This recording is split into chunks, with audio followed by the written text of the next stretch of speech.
خبر شامل کرتے ہیں لاہور سے۔ لاہور ہائی کورٹ کے راولپنڈی بینچ نے پی ٹی آئی رہنما ڈاکٹر شیریں مزاری کو رہا کرنے کا حکم جاری کر دیا۔ پی ٹی آئی رہنما شیریں مزاری کی نظر بندی کے خلاف دائر درخواست پر سماعت ہوئی۔ کیس کی سماعت Lahore high court Rawalpindi bench کے جسٹس چودھری عبدالعزیز نے کی۔ شیریں مزاری کے وکلاء بیرسٹر شعیب رزاق اور انیک کھٹانہ عدالت میں پیش ہوئے، جبکہ شیریں مزاری کی صاحبزادی ایمان مزاری بھی عدالت میں پیش ہوئی۔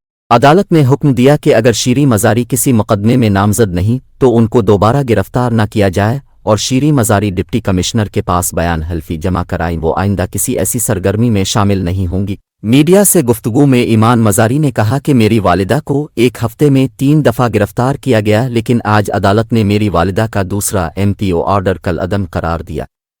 حکومت کو سوچنا چاہیے گھروں کو اس طرح برباد نہ کرے۔